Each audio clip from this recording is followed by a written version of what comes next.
Milanisti of the world. Hey, how's it going? It's your host from the Milanisti 360 podcast, Shane. Would I guess co-host? Fair to say, I guess. Defensive Dynamo at Defense Tactics, Nico. Couple of things. So we got quite a bit of stuff to cover today. Namely, though, we need to start with the game that was on last night that I only caught the second half of. So I'm going in half informed. But yeah, so that game was obviously Fiorentina Milan. Nico, did you actually, like a good fan, did you actually see the whole game? Yeah, I Unlike me. watched it while I watched while I was working, so I kind of caught most of the game. Mm. So if you don't mind, I'd like to give you my thoughts on the game. So let's Mm-hmm. start with the the bad. So start off right off the bat. Chow again. Chow for whatever reason decided he was the starter over Gabia, being that it seems like that's Pioli's favorite, center back pairing, Chow and Tomori at this point. For whatever reason, we're not quite sure why that's happening. But in the 20th minute, he had really another dumb challenge outside of the 18-yard box. Got a yellow card early on in the game. This kid's been doing it all season. He's been making these really dumb decisions, costing us goals, set pieces from outside the box. Then I'm not gonna get too much. Florenzi just looked bad today. He was getting beat on that right side today by Iconi. A couple 1v1s. He just looked bad positioning. Just had no business being there at all. I wish Theo was in there, but Theo had a yellow card. Jumping into the second half, Gabia came in for Chow. Thank God. But then, so we were up, I believe, at that point. I think up 2 goals, maybe. They kind of so 49th, and then everything happened in like 60. Yeah, go ahead. everything happened in Yeah, like I crazy mean, we're quick talking about succession, right? So crazy quick time. And this has been an ongoing thing for the whole season. Anytime Chow's been in any game for us, he's making these poor tackles, poor decisions, and just we've seen it time and time again, right, Shane? But thankfully, Pioli decided to take him out just because he had the yellow card. But if he didn't have the yellow card, he probably would have kept him in for the full 90. Also our midfield didn't look good. With the on recovery and run as well. So our midfield looked like shit again. We don't have a true CDM. Maybe Benny is the only true one, right? But the other two, Tijani, who's responsible for playing defense as well, has been mediocre the whole season as well. We've seen that. He's not a defensive player at all. That's not his thing, for whatever reason. And that falls on the coach too, not just the player. But I think the goal that they scored, happened in the... What was the goal? When did they score the goal? Fiorentina. so it was RLC 50th minute. So yeah. So 50th minute. So that was a play. So that play that led to that it was in the midfield. We had lost the ball in the midfield right before that, like 30 seconds before. Duncan got the ball and had a free run at the goal, and that was Tijani's man originally. Tijani's the one that didn't backtrack in time. He was caught off position. And I think we've seen it even during like the PSG games earlier in the season and things like that. In Champions League, he had the same issues, always being out of position, and that's what cost us that goal. Because by the time Tomori got there to try to, you know, change the direction of the shot, it was just too late. And that's today. People have been shitting on my all season, but he was on. He looked like his old self yesterday. And just to kind of just end my rant, I do want to say there was some good performances too. Tamora played great. He was the most solid defensive player throughout the game, and Magic Mike too as well. He made some timely saves, and for me, Mike P of yesterday's game for me.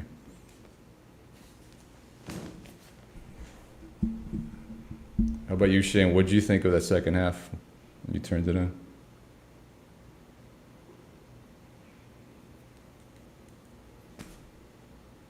Shane? Sorry, I forgot to unmute. So apologies, guys. There seems to be a bit of latency on my side. It's raining very heavily outside today, so I think that's probably something to do with it. So apologies in advance. So there's a bit of a delay for me. But just in terms of, I guess, the game and what I thought about it, obviously only seen the second half.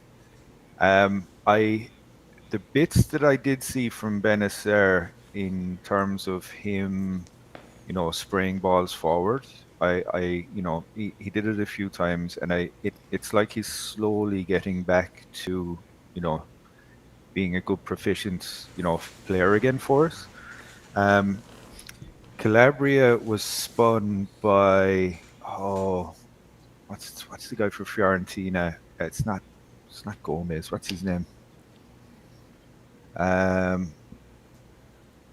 But it was absolutely shocking to see it. Let me just bring up the lineups. So I think it would have been not Martinez. Is it Kwame? Or maybe Lucas Beltran. Yeah. I mean, everybody looked pretty bad. The only defensive player that looked decent was Tomori yesterday. Yeah. Very poor. Even Gabi, very poor. Yeah. Our two outside backs we need an upgrade. I mean, we can't depend anytime that Theo's out. We can't depend on Florenzi to jump in for us. I don't think Terracciano either is going to be the answer that we're looking for there. But you know what though, Shane?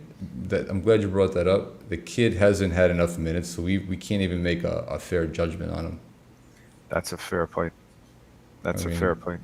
We signed the kid knowing he'd be multi-purpose. He could play different positions and etc. But one time Pioli put him in, he made a mistake, cost us a goal. But it's not on him because you just can't rely too much on a kid. Put him in that kind of spot. I think he put him as a right winger during that game too. If I'm not mistaken. Not even as a right back. And so we have no idea. So who's to say if Pioli stays, right?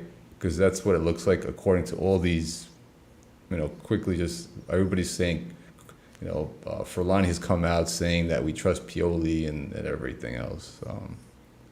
Who's to say if we sign new defensive players like Buongiorno or any of these other guys that we've been linked to, what's to say that Pioli's going to start them over his favorite players? Yeah, that's true.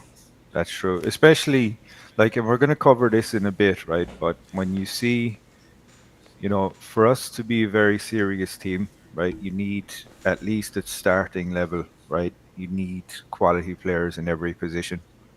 We're still about 2 or 3, good quality starting players, I think, from being a serious team. One of the positions that we're going to comment on a bit later in the podcast, especially. One of the players in particular. But yeah, there needs to be quite a lot of, serious investment made.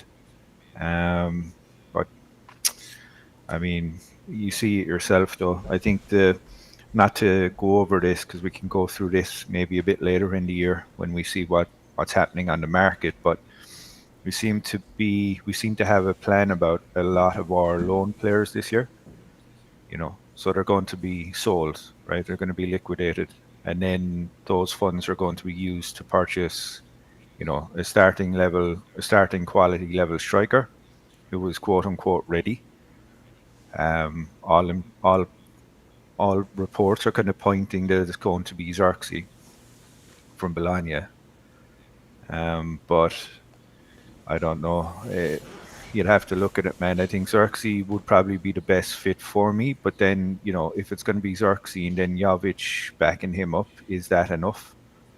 Compared it Well, you got to Okafor. You have Okafor as well, right? Okafor's if shown that he can play that's true. striker. That's true. But it's like Pioli only uses him as a backup for Leao. That's all Pioli seems to use him for. But yeah, fair point. You can cover the two positions. Um, So yeah, interestingly enough, though, a good result, but like it did kind of highlight our defensive frailties again, right? And it was kind of like, you know, it was an exciting, what was it, 6 minutes, because between the 47th to the 53rd minute, basically all of the goals in the game were scored. So very exciting, but overall, like, if you needed one game that kind of showed off our defensive frailties, I think this was it. So, but speaking about defensive frailties, Nico, I think we got something. Let's It's a let's Dynamo. do it. All right, this is gonna be fun. This is gonna be really interesting for all your Pioli supporters out there.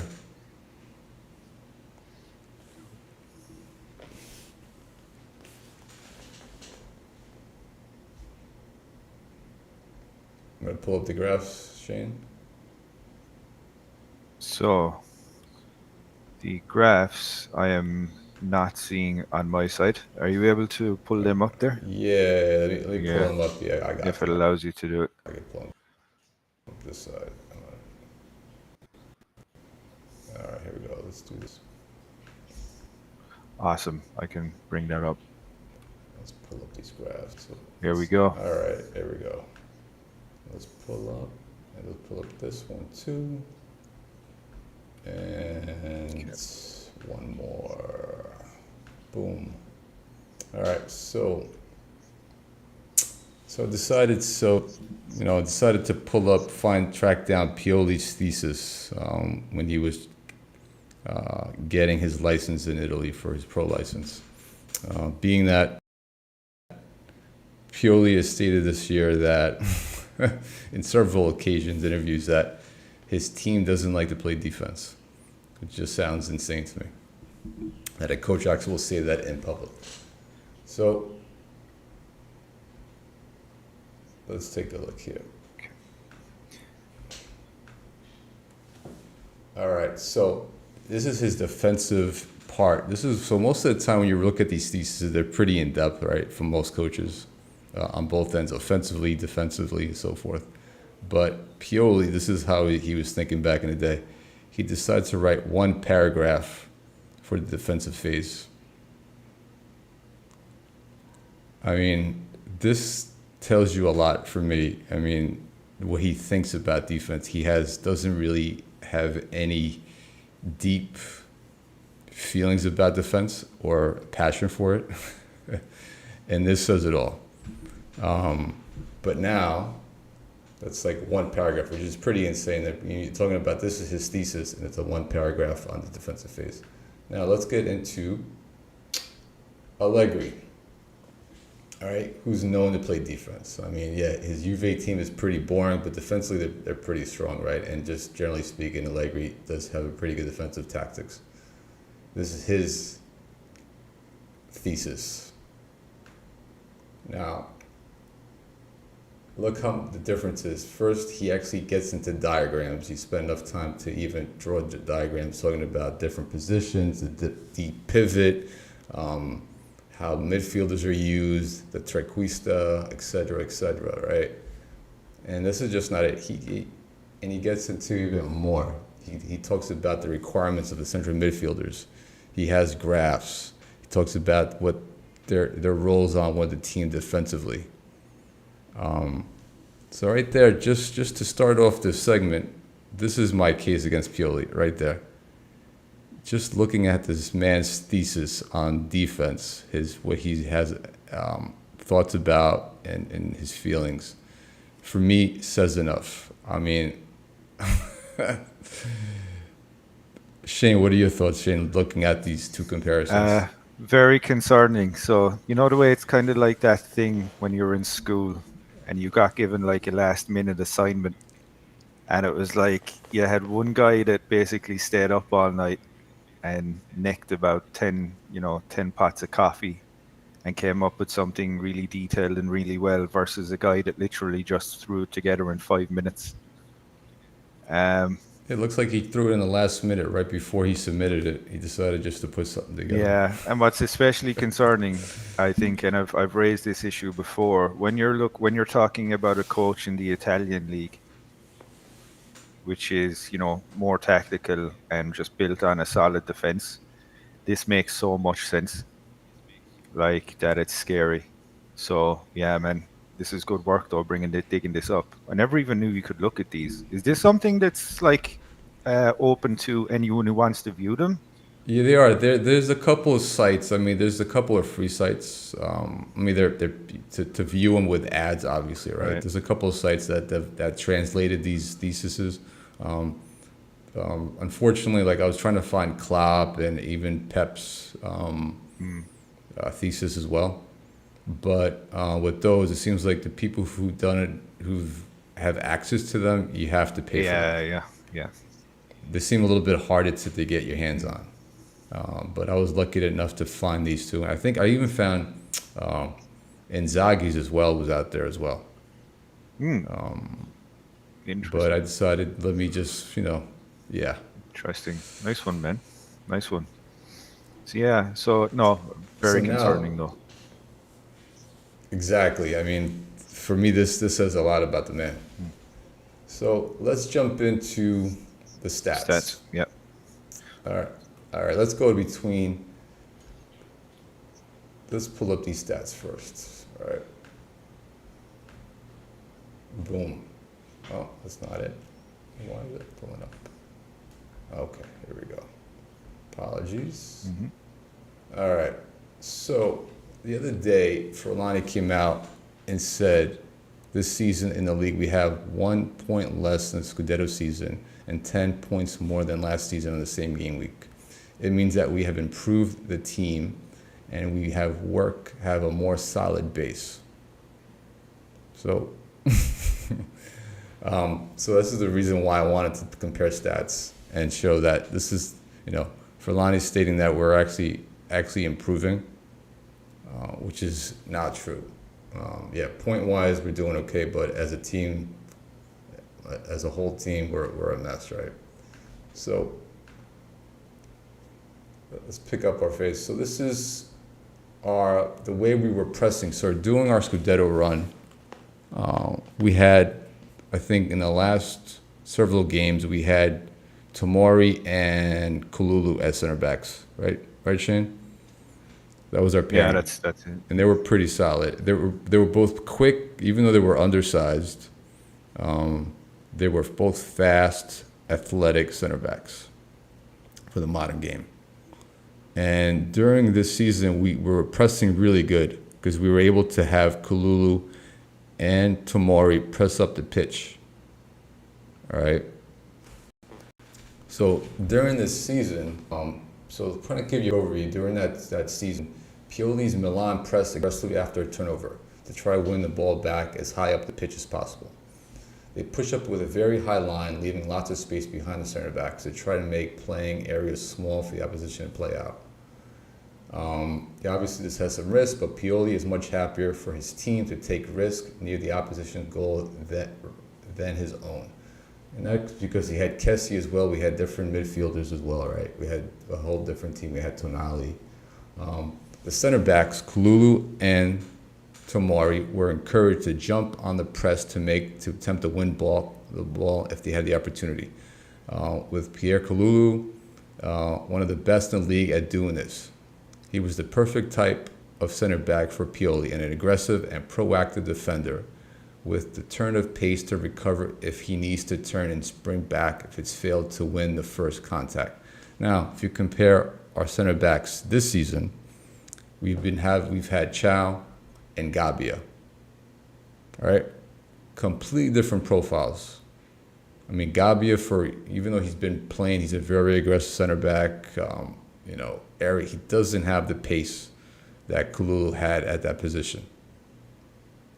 So in turn, even Chow too, you've seen that in some cases too, Chow and Gabi have been pressing high in plenty of time, which for me makes no sense at all. When you're talking about having that aggressive of somebody with pace, those two center backs do not have it at all.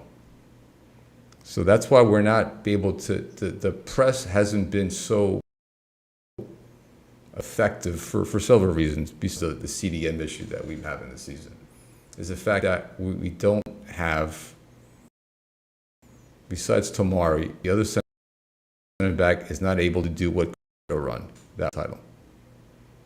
All right. Also, just to end this, just to get clarified, during this season,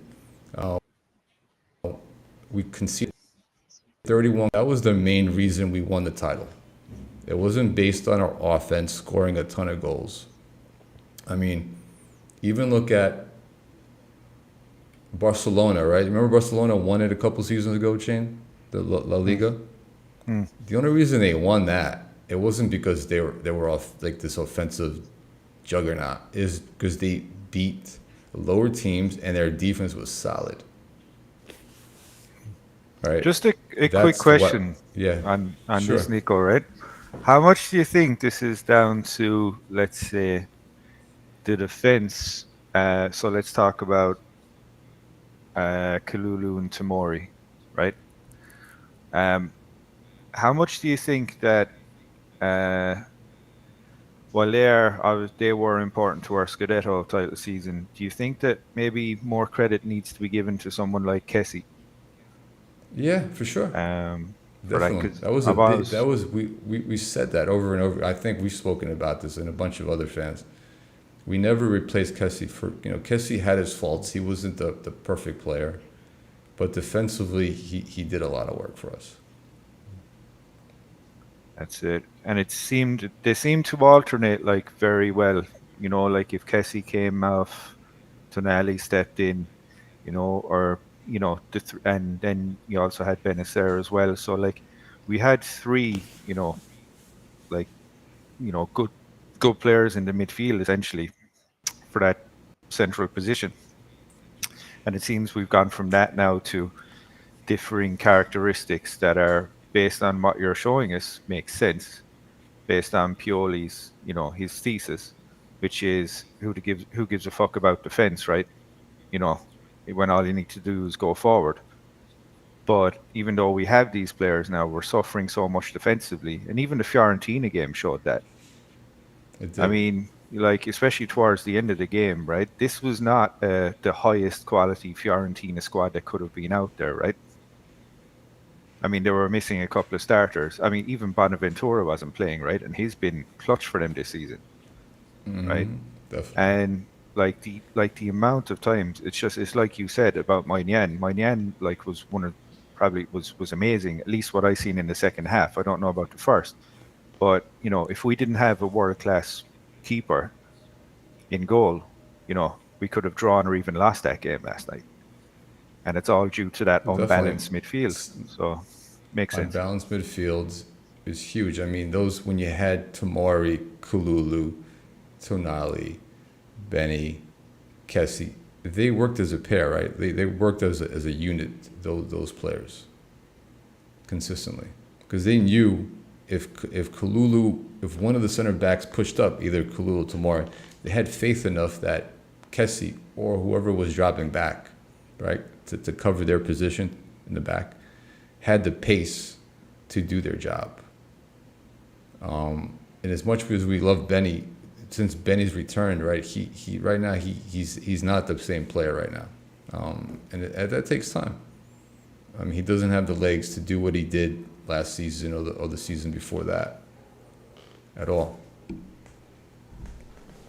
Yeah, So just a let's quick move one in. there, Nico, as Sure. well. Just a bit of input there from John on the chat, or shout out Lab Gorilla, John, I guess. So he's saying we're hearing some intermittent audio issues for you, Nico. Might be bandwidth related or something like that. It's only relatively intermittent, but it is in and out. Okay. Yeah, not to worry. But My headphones on. Thanks, John. yeah, All right. So how about now? What's going? Is the audio a lot better right now? Apologies, yeah. Let's everyone. see. Let's see. It's kind of trial and error, I think, because it seems to fluctuate. So let's see how it goes. All right.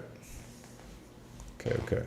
All right. So this slide right here, right? So for everybody that's listening on Spotify and Apple, we're bringing up our goals for this season. So let's even compare it to Fiorentina. So I pulled up this graph. This is this season's our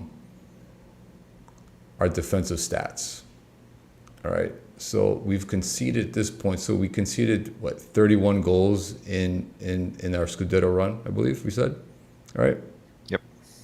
So at this point of the season, we've conceded 33 goals. I mean, obviously we're scoring a ton of goals, but 33. Fiorentina, who's in 8th place, has conceded 32. Lazio, who's in 9th, 33. Even Napoli, who've been defensively, they've been a mess as well, 33. So we're right on par at these mid-table teams. I mean, even Roma, yeah. Quick shout out there from Lab Gorilla. So apparently, if this is for the Scudetto winning season, Lab, so he's saying that they conceded 34. But either way, 34. it's still a very Okay, alarming. 34. Yeah. Apologies for that. Okay, 34. So we're on pace to beat that record this year. I mean, we have, another 9 games to go, right? So we're pace to beat that record, right? And then let's look at the second graph I have up here. We have the amount of open shots on goal, the percentages. So defensively, these are the goals that we've conceded in open play, the percentages. Inter's at 25.2. Obviously, they're at first place by a mile for that one of their main reasons, not just because they're offensively just scoring goals left and right with Lautaro and the rest of them, but defensively they're way more sound than us. Us, on the other hand, again, we're at a 35.2 clip, which puts us we're in a worse position than Fiorentina. Fiorentina's at 34.9. Juve's way better than us. They're at 24.8. Goals conceded in open play. Bologna is better position. So those two stats right there, again, boom, shows us that we're just not there defensively at all. And this is a pretty cool graph I'll be able to pull up. So again, for everybody that's listening on the radio, on Spotify, etc., and then on Apple, the goal trends have jumped up. So from 2021, we won the Scudetto, we were at 0.8 goals conceded. 22, that jumped up to a little bit over 1. And then this season, we're on the same trend as 2022. So I'm looking at Furlani saying we're actually improving based on points, right? And there's a lot of Milanista there saying, oh, look at where we're at. We're doing well. We're in second place, and we have more points than the season before. These stats say another story completely. I'm sure we're great. We're in second place. We're going back into the Champions League. But what are we going to do there? If we go back with the same team, well, same coach, we probably might have a different team. What's to say these stats are not going to get worse or stay the same? And how are we going to ever compete for that scudetto ever again with the how we're set up defensively? And it's like you said, so keep in mind as well, as bad as the defensive stats are this season so far, right? If rumors are to be believed, and we're having a lot of trouble locking Mike down, I mean, he's going to be a huge loss. Like, especially when he's on form, because, I mean, when you look at, some of the key saves he's made even this year, I know he's had a couple of, average, maybe even a few bad games. But when you look at, like, even last night, I mean, he was responsible for the 3 points last night. So, Shane, sorry to cut you off, Shane, but even those performances that are bad, they weren't his fault. But have we ever seen Mike get beat at near post? Was he ever beaten under his legs?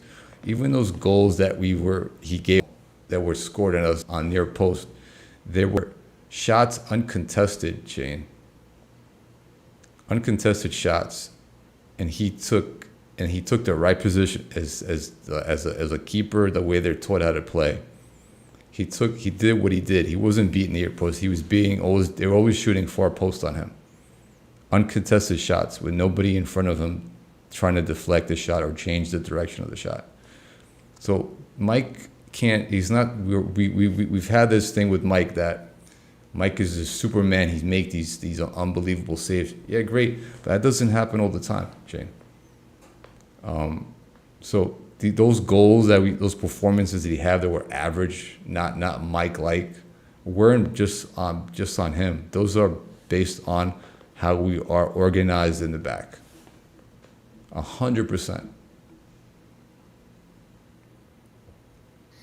So, I guess based on that, then, right? These are some, really awesome metrics, and there's a lot of stats there thrown in, right? So just to come back to, I guess, one of our original points on the pod, right? Based on what you found, do you think, even with the uptick in form, do you think it is better that we keep a hold of Pioli for another season, or would you be under the impression that we should just go and change it up? Well, listen, we need to. I mean, personally, we need to change him. I mean, so before we get into that, let's jump into I got some other graphs I want to pull up here, if you don't mind, Shane. No problem. So I want to compare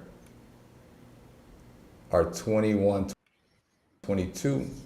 All right. According to this, we gave up 31 goals, 21-22. And if you look at 22, where is the other one? Okay, so 22-23. So this is the season after Scudetto. We finished in, what was it? We finished in 4th place that year, right? Yeah, just that was by virtue of Juve getting dumped down, correct. wasn't it? But Yeah. look at these stats. These are troubling stats. This was the when things started changing. Like, even though Scudetto run we had defensively, we were amazing. All right, for several reasons. Our midfield, our center back pairings of Kalulu, Tomori. During 22-23, we gave up 43 goals. So the trend went up. It shot up a lot from 31 to 43. So this is when things started. You started seeing a trend of, and I remember because even when I was in Greece during this season, during the beginning of the season, and I watched a couple of games from Greece before going to Milan to watch the Milan-Bologna game at the beginning of the season. I remember we were giving up like a ton of goals from set pieces. This is when I started noticing that our set piece defense was a fucking disaster. Was a mess. And look at these stats. Napoli, who won by a landslide that season, right? They were, this year's Inter, and they gave up 28 goals that season.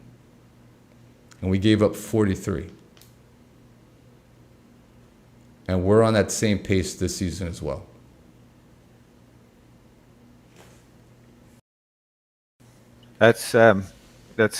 Like horrifically bad optically. Like, because when you see a trend like that, right? Do you know what I mean? And it's not trending in the right direction. And then you have the CFO saying we're actually creating, what was it? We're creating a higher, was it a higher baseline? This doesn't tell me that we're doing that. In terms of point But see, I'm a allocation, I'm a sure, stats guy, right? yeah, Sure, but that doesn't tell the whole story. You just can't go off based off of points. Even compared to the old like teams of like when Ancelotti and Carlo was coaching, and the year last time we went into the Champions League, like we won the Champions League in 2007. 2006 we finished, I think, fourth place that year. All right. But even that season in 2006, going to the Champions League, we were defensively strong. That's the reason, one of the main reasons we made that run, to go back to the finals against Liverpool. So this is my case against Pioli. With these stats, how can we justify that Pioli stays? Just by this alone. If you're continually trending in a worse position defensively, which is a huge part of the game, not just scoring goals, because we're not going to outscore every team. We're not Liverpool. We're not Man City. We're not Inter. How are you going to tell me that Pioli has done enough for us to stay? Unless he wins the Europa, which he's not. I highly doubt we'll win the Europa League. that's a fair point. But I guess am I okay to show a specific tweet based on Yeah. what you were mentioning? Because this is great. So I guess just covering this, so it's kind of on the topic. So how can we? It's a little bit lagging there. Can Yeah, I there's a hide lag this a on my bit? end too. I don't know what's going on. Oh. Yeah.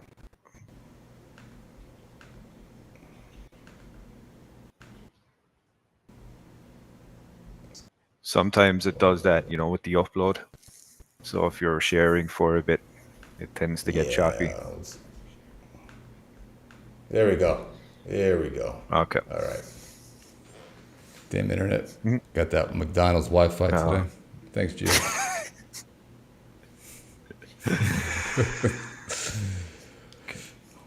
No. Can I get us into a decent thumbnail space? I don't think I can. Oh dear. Okay. I'm gonna have to be half hidden so you can see half of my apartment, Nico, and then I can see you over here. Let's do it, Shane. So the tweet that we're looking at is at Femi_Martins OG shout out. Ancelotti finished with 58 points in one season. Pioli's lowest league finish is 70 so far. Guess the one that had a world-class team. And then a picture of basically a guy that looks like that's saying we're going to start a dialogue. So, Yeah, that's Charles Barkley, a former NBA player. oh, okay. I thought it was like, is that Dida? No, that's Charles Okay. Barkley. Yeah, he was a baller back in the day. Played for the Sixers and for the Phoenix Suns. Cool. So, we're going to start a dialogue on this. So, yeah. Let's do it. So basically, going by that, then, because Ancelotti has, never had the same points allocation as Pioli, despite having what's rightfully classed as a far greater team, He's basically, I think he's inferring that Pioli should stay. So, covering what you've covered earlier, which was, basically the build up of the stats or defense getting markedly worse, improvedly worse, right? And we could track that over time, right? Do you see us getting even more points next season, right? Do you see us doing anything next season if Pioli stays? Are we going to finish above Inter and hopefully first, right? And you know, I have another problem with this tweet. I'm going to add in another question later on, but just give me your input on this tweet. What are your thoughts on it? All right. First thing, let's not compare Carlo to Pioli. Never put him in the same sentence. They've written books about Carlo. Players have talked about how great of a coach Carlo is. All right, ex-players.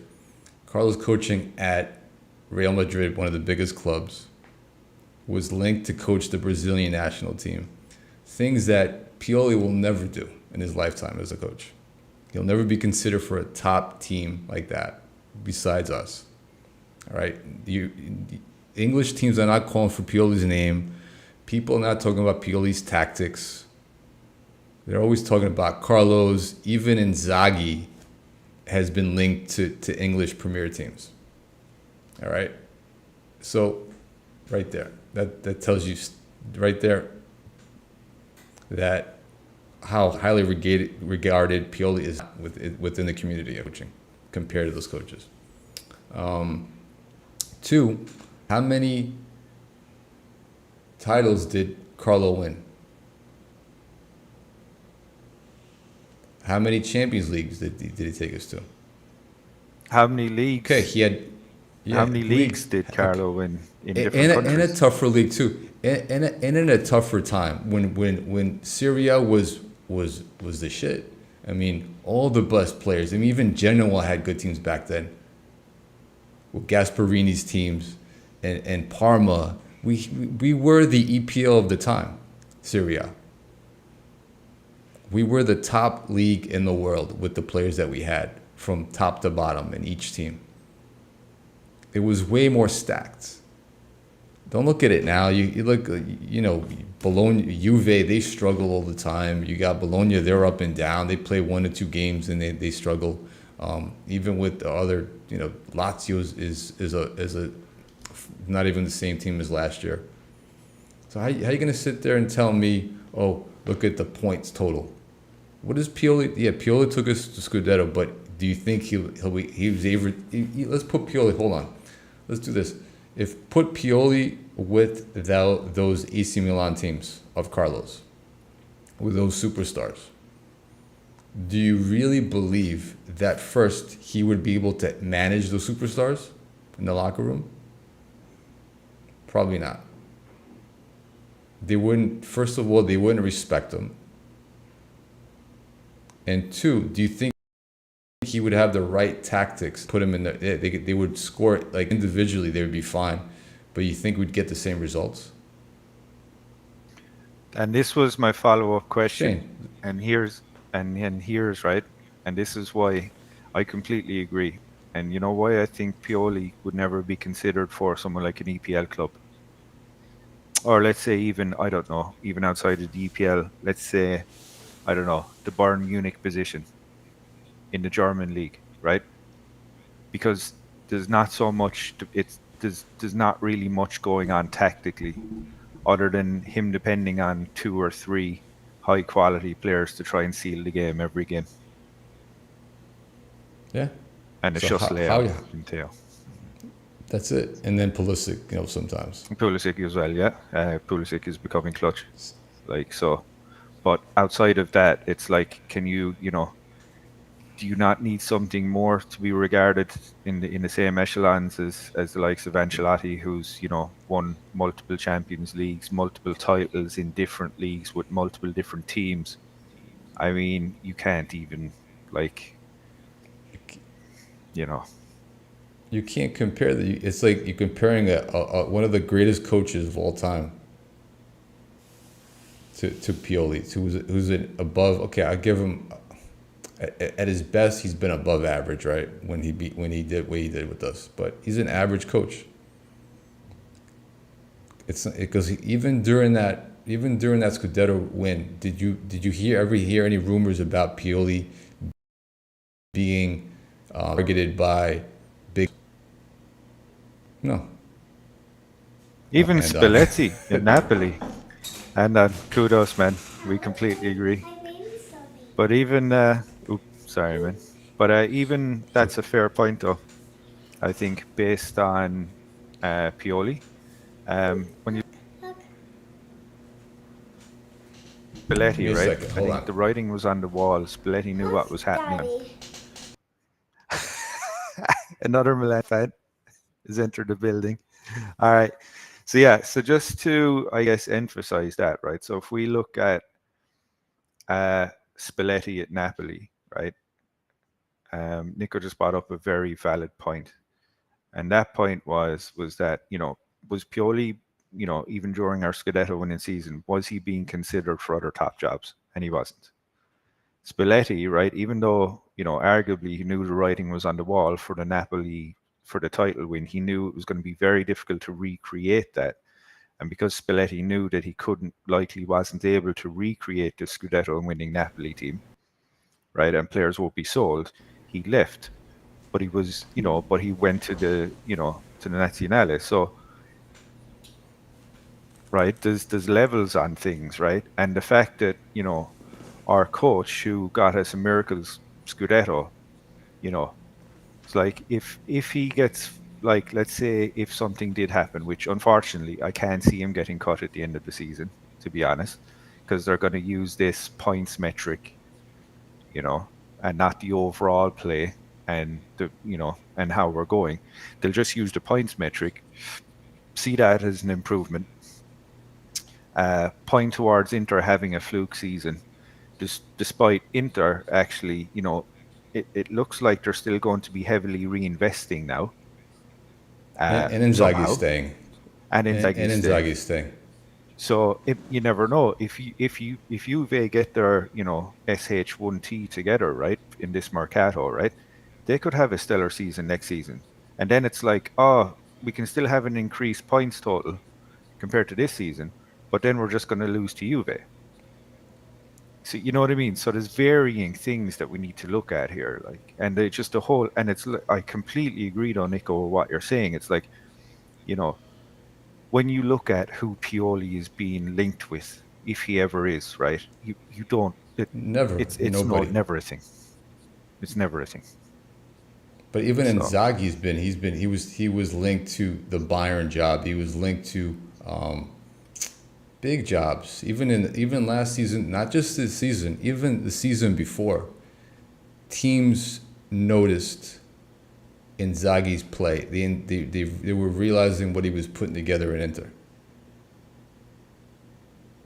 It's aesthetically pleasing football on both sides of the pitch. and you can see Defensive, it and understand it, and it's coherent, and you can see that it's actually Inzaghi's. Whereas if you ask someone to point out Pioli's style of football, it's literally pass it between Teo and Leao, or maybe knock it onto Pulisic and try and knock it into Giroud if we're lucky. For the most part, you know, very like dependent on the oh, and players he by the has. way, so Shane, I wanted to touch. So one other thing I'd see, we didn't have time to upload the graph of this, but according to some sources, Cardinale came out in his latest, I guess they interviewed him recently. He talked about the Yankees and the new stadium, and he said point blank, if the San Donato project does not happen, he's willing to sit at San Siro. So for all these that we're basing our future on this new stadium, right? And this is what we're talking about. Cardinale is so great; he's going to get us a new stadium, new revenue, and we're going to be this top team again. There's a chance he's doubting himself that this project may not happen. That's what it tells me. He's just gotten experience in Italian bureaucracy. Yeah, So he thought this was going to be an easy thing. He made all these promises to fans, and a lot of fans bought into his BS. Oh, we're going to get a new stadium in 8 years. Watch, we'll be back. We're gonna be this top team. Come it's on. just, We all know deep down there's a very good chance, and he's admitting it himself, that we might be back at San Siro for whoever knows how many seasons left. that's it. For the Until it foreseeable until it future. falls over, which is probably going to be, before the next Euros. Let's hope it's an inter-home game. That's a joke. I would not wish harm on anyone. Anyway, so Lav Gorilla had a good point. He's just talking about the Pioli thing. I think Pioli would love coaching in the Premier League. He styles his teams on PL defensive tactics. We have to get rid of Pioli to even begin to think of moving Yeah, forward. This is very dude. true because in I the mean, EPL they have no defensive tactics either. Good point, Chad. the top teams do, right? They got a little bit. I mean, like Arsenal is playing pretty good defensively. They've been talked about this season. A lot of coaches and defensive tacticos have talked about how well defensively with their center backs and stuff. But yeah, overall, if you see most of the EPL teams games, they're very wide open games, and that's what we look like on paper. Like even on paper, and even on the pitch too. When you're seeing Fiorentina of all teams in the second half of that game yesterday, having all those quality shots on goal, and Mike saving our asses. Fair point, man. Fair point. I guess so. Just coming to the end point of our pod. So we wanted to do something quite interesting, just based around the player profile. So we have Calabria and Florenzi, right? I know in the Fiorentina game, Florenzi was, started in the left back position because Teo was out suspended, right? However, right, Nico, from your opinion, right, if you were going to look at it in the context of the right back position, right, assuming that Calabria and Florenzi are both fully fit, who do you play and why? Well, can I have a third option? Go. Oh, shock, dude. We're supposed to be a top team. We have Florenzi for how much as dependable he is. Like Florenzi, the reason he's starting is because, or he's playing. The only thing that he does well is he pushes up the pitch and he has good passing range. Right. Defensively, he's not fast enough. Doesn't have the legs or the engine to keep up with these wingers that he's going up against. Especially when you're playing on the right side, you're playing against the opposing left wings, were the most dangerous players in the world. Okay, most of the time. Occasionally, they're the best players on the pitch.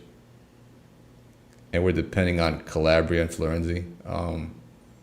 Honestly, I guess depends on their form. I mean, they both have had their ups and downs this season. We've seen where Calabria's had some good games against, KK of Napoli when he was able to slow him down in Champions League and stuff like that. But, I just to kind of, I guess, it all depends on who's playing at their top form. Not long-term starters for this club. I don't see them start being. They wouldn't make the starting roster for most big teams in Europe, right backs. Like I said, it all depends on who's playing on the form. It's nobody's locked down that position for me at this point. Just a quick one. That's just a, I think it's a valid point there from Andan. This is just going back to the stadium situation. Jerry's a specialist of building stadiums. That's granted, right? You can see that. But without the proper backing up from the local authority, what he can do, what can he do? To be honest, not purchase the club in the first place. Yeah, exactly. That's He's what I supposed to mean, be and this. that's no slight. He's just Shane. He's supposed to be this smart businessman, acumen. He's supposed to be this global, Yeah. business leader. wouldn't he have done his due diligence to study the Italian business model, how things are done in Italy, before Or even purchasing the just club ask and going Lab whole? Gorilla. Lab Gorilla Hey, Lab set him knows. straight Hey, on that. reach out to Lab, yeah, and tell him how like, because even in parts of the United States, it's difficult to build a stadium as well. It's just not just in Europe or Italy. I could tell you from Mm. experience, living in New York for the majority of my life, especially in the city, the there were major teams like the NFL, like the New York Jets. There for years they were trying to build a stadium on the west side of New York. Couldn't get it done for a lot of reasons. There were uh, people signing petitioning because they didn't want to ruin the different sections of the city, the land, purchasing the land from the MTA. That's the people who own the subway lines in New York. Even the professional football team in New York, the New York City Football Club that's owned by Man City. For years, they've been playing between Yankee Stadium and another baseball stadium in Queens. They've been going back and forth for the last several years. They've been fighting tooth and nail with the city to build a stadium in the Bronx near Yankee Stadium. And they finally got the rights now. After all these years, they're finally pull it off. Even the New York Nets, another NBA team that's in Brooklyn, New York. For years, they were trying to get the stadium built in Brooklyn in downtown. They had to tear down a huge building with people that have been living there for decades. They had to relocate people. And the city wouldn't let them do it. And eventually, they got the rights after years of fighting litigation with them. So you have Jerry knows this in his own city where he's supposed to be a New Yorker that it's difficult to build a stadium. What do you think was going to happen being an American business owner going into Italy and trying to build a stadium with no connections? Yeah, and it like I think and that kind of sums up I think probably John's next comment, which is Jerry cannot break the back of Italian government. I love the Raider Stadium, but America's about enterprise. Italy is not. In Italy, bureaucracy is king, and that's a fair point. Um, and Nando also saying Italy is the worst country when it comes to building stadiums. For years, we could not get approval of San Siro due to politics, but now Sal is begging us to stay. Again, Jerry's not at fault. It's not to say that Jerry's at fault in this. For all of my for all of my bitter resentment for Cardinale, I will not call him stupid. He is definitely not that. I think probably part of what I think is going on here is a bit of political flag waving to see, well, if we put Salah under enough pressure, will he give us a more favourable deal for the stadium, even if that includes maintaining it with Inter? I think that's kind of what's going on here. I think, and again, this is a bonus point for Jerry on this. The fact that, so much land has been bought in San Donato, we know that Jerry is, serious about trying to get something done. I just think this is more of a situation where it's like, okay, you know, uh, if I apply enough force here, hopefully we'll get something that's far more favourable than the current situation that we're in. And I don't think any of us here appreciate the current situation that we're in terms of playing in a stadium that's nearly fit to fall over and sharing it with our cousins. Um, and again, I know I've said this in a couple of podcasts though, but imagine like how disappointing it would be if we were to remain in the San Siro with Inter, because like I know it's a huge financial output to get the stadium underway, right? If it was to be built in San Donato, right? But Inter are so broke at this point, right? The reality of them moving anytime soon is very minimal, right? And we could literally create a decade of dominance in Milan for us if we got our stadium built, and Inter are still rotting at the San Siro, especially with the way that the current ownership is going. So it's just disappointing. And again, I'm definitely not saying that this is all Jerry's fault either. Definitely not. This isn't Jerry's fault in terms of the Italian bureaucracy. It's the Italian, bureaucratic system is at fault here. But it doesn't change the fact that it'd still be very disappointing if it doesn't come true, because that was kind of one of the golden tenets of their project, really. Sure. You know, and We're basing we're basing all of his success on building the stadium for us. That's yeah, so. But going, let's just say for argument's sake, we do end up staying at San Siro. We would so that would have so even Barcelona's doing it, right? Barcelona is currently upgrading their stadium, all right? mm, And for that to happen, you would need to find an alternate stadium to have your games while the renovations are happening. It's been done. Listen, not we don't have all new stadiums in the United States. This is for our European fans out there, people who are listening from other countries. There are major clubs in the U.S. that are playing in old stadiums that are older than San Siro. You have the Boston Red Sox. They're still playing in Fenway Park. That's been renovated. They found a way to do it. And it's one of the most sold out stadiums in the country. People from Mexico go to the Red Sox game to go to Fenway Park. That's how historic the field is. Wrigley Field in Chicago, downtown Chicago, where the Cubs play. That stadium's been around since the 1900s. They found a way to renovate that stadium. You have the Chicago Bears, the NFL team that plays out of Chicago.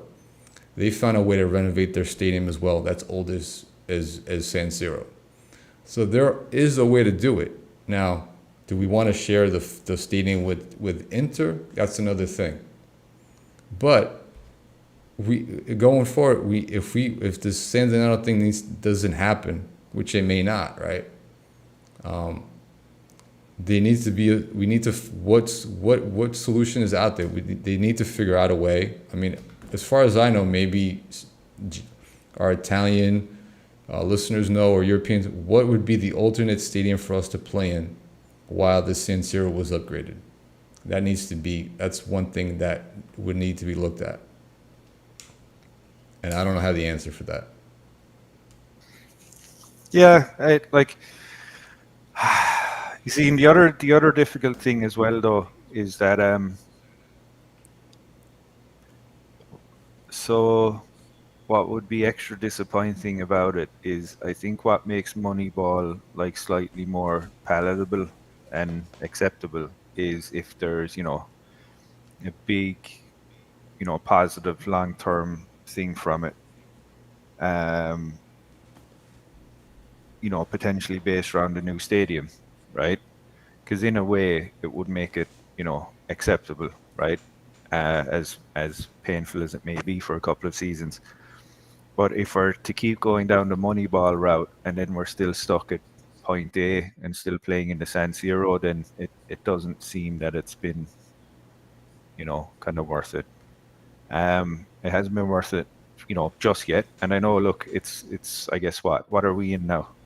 One full season, two full seasons with Cardinale? Yeah, One? I think so. Yeah. Sounds And about right. it just doesn't, it hasn't been really playing off on the field yet. And then, if we're not getting a stadium out of it, there's no reason why we can't just start going the Inter route and then getting, free agents on excessive wages, hoping that we can just dominate the Serie A. Because after all, we're not going to be making substantial money on a stadium, and we're not going to be paying substantial money for a stadium either. So, does that mean then that Moneyball changes? And I think that's an interesting thing that'll play out, I guess. Um, Interesting point from Lab Gorilla, though. So he says, Sala says that the architects have found a plan to keep playing in the San Siro whilst renovations happen. Amazing. Neither Inter nor Milan are convinced by that plan, and neither am I. So when you hear I that, wonder. and when you hear someone saying that they're going to keep uh, you know, how long is it going to take to renovate it then? I You wonder know, what plan is that? What are those actual plans? What are the details of that plan? mm, That's my question. That's what I would like to know, I guess. that's it. That's it. Still needs to be proper team to play in it. Also, fuck Inter, we need our own. Because if Nice, Nathan. Yeah.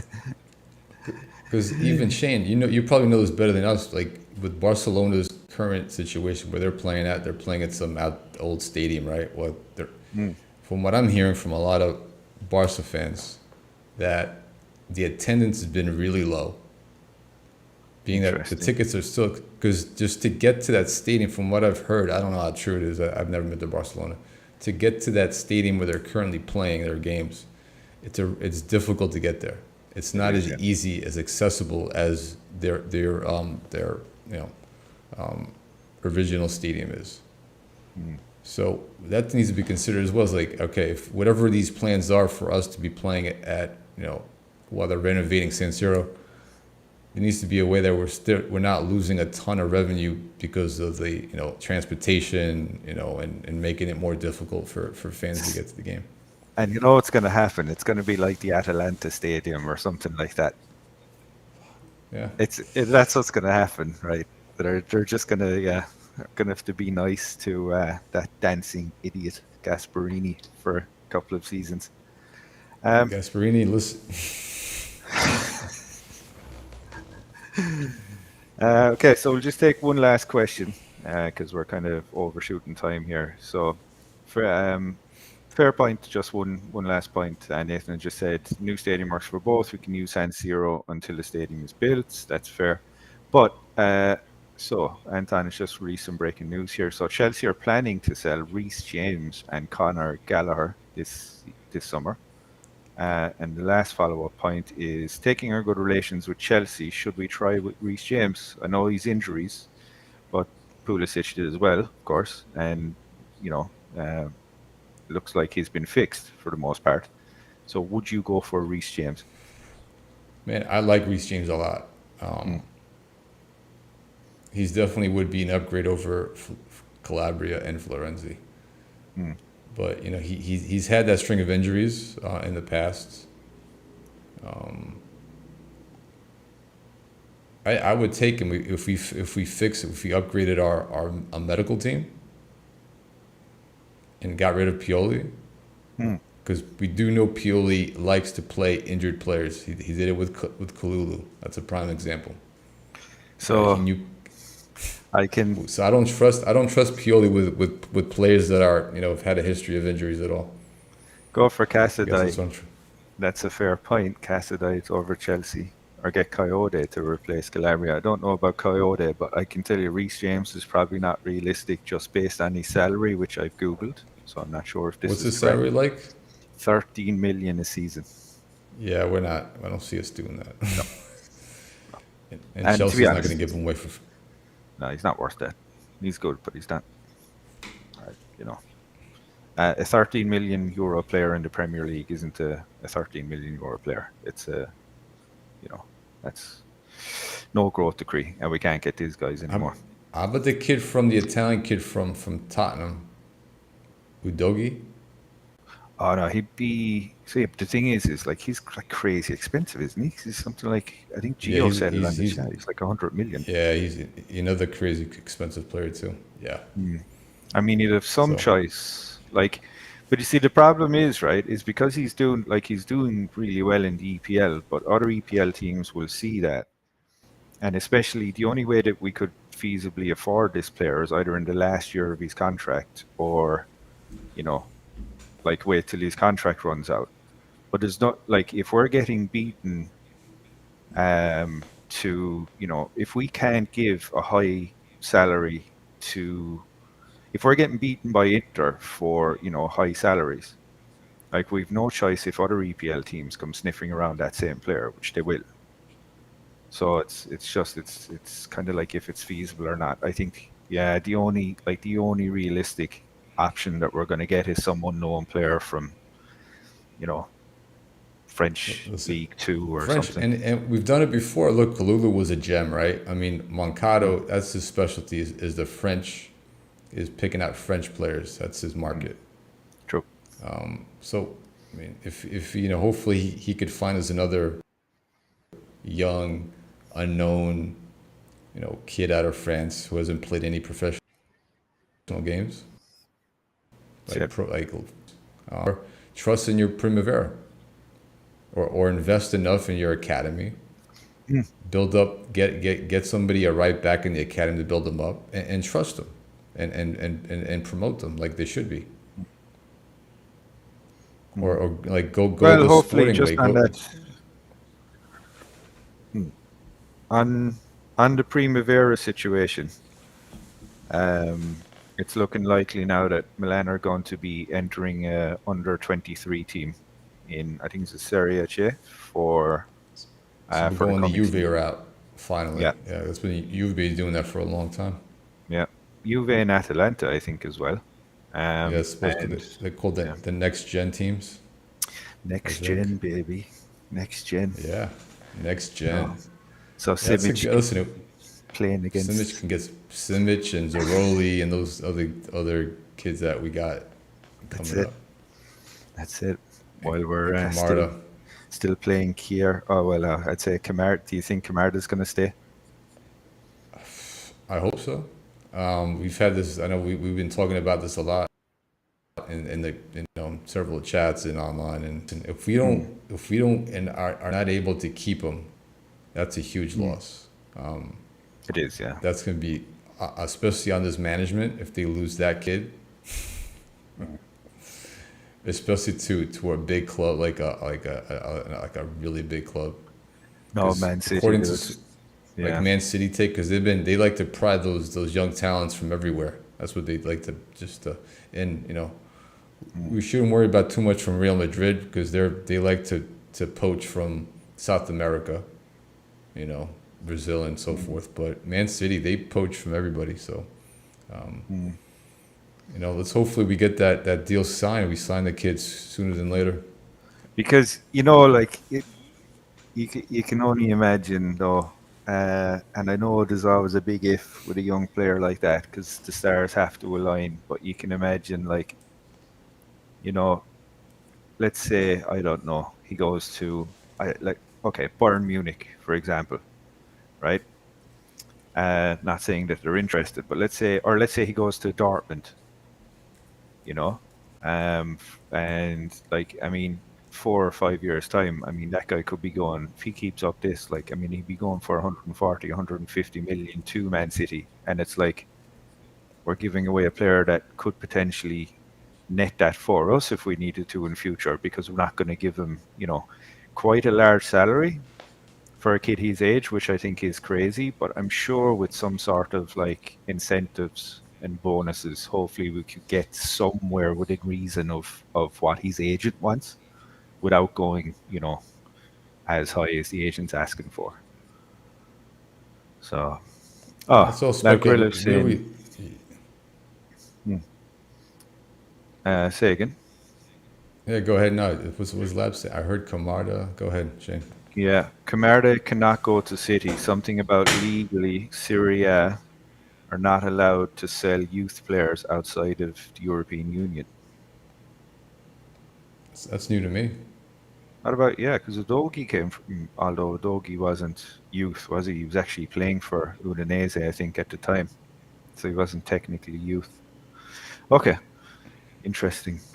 Interesting. So then All it right. looks like if I would see, I could see Borussia Dortmund going after him. They like developing young talent, Yeah, and then and selling him for ridiculous money. Mm, that's what they do. mm. Forza balance sheets, guys. Anyway, Forza Bouncy and Forza Jerry. Forza Jerry, man. Forza Jerry. But hopefully still Forza new stadium. It's important. Yeah, we need that. Um, yeah. So, guys, all right. Now we're in 15. I'm happy to call it. How about you, Nico? Sounds great to me, Shane. It's been good. And so for all you Pioli lovers out there, you know, take a look at these stats, and maybe you'll think twice about supporting the man going to the next season. That's it. All right, guys. Adios. Forza Milan. All See right, you next week. Forza Milan. Later.